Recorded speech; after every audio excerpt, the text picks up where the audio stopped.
எல்லாம் வல்ல இறைவன் திருவடிகளை மனவலிமைகளால் வணங்குகின்றேன். நண்பர்களே, இப்போ நம்ம பார்க்க போகிறது, ஒரு சிலர் பார்த்தீங்கன்னா நாய் துரத்தி கடிக்கும். நாயிடம் கடிபடும் தோஷம் அவர்களுக்கு. அது என்ன நாயிடம் கடிபடும் தோஷம் அப்படின்னு பார்த்தீங்க அப்படின்னா, ஒரு சிலர் ஜாதகத்தில் சுக்கிரன் 6, 8, 12 மறைஞ்சிருக்கும். அது மட்டும் இல்லை, சுக்கிரன் பார்த்தீங்க அப்படின்னா நீசமோ வக்கிரமோ ஆயிருக்கும்.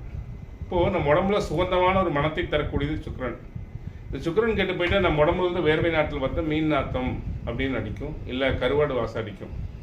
அப்போது நாய்க்கு பார்த்தீங்கன்னா மீன் கருவாடுனா ரொம்ப பிடிக்கும், மனோரஞ்சனமாக இருக்கும். நாய்க்கு மீன் கருவாடு சாப்பிட்றதுனா மீன் கருவாடு தான் கொண்டு போகிறார் அப்படின்ட்டு நம்ம இருக்கு அப்படின்ட்டு துரத்தி பிடிச்சி குடுக்கலேருந்து பிடிச்சி கடிச்சு கொடுக்கும். இதுதான் நாயிடம் கடிபடும் தோஷம், நம்முடைய வேர்வையிலேருந்து வர்றது தான். அப்போ இவங்க என்ன செய்யணும்னு கேட்டிங்கன்னா, வெள்ளிக்கிழமை அன்னைக்கு காலபைரவருக்கு தீபம் ஏற்றி மறிக்குழுந்து, வாசமுள்ள மறிக்குழுந்து சாத்தி பாயச நைவேத்தியம் போட்டு மாசருக்காவது வழிபட்டு வரணும். வழிபட்டு வந்தாங்க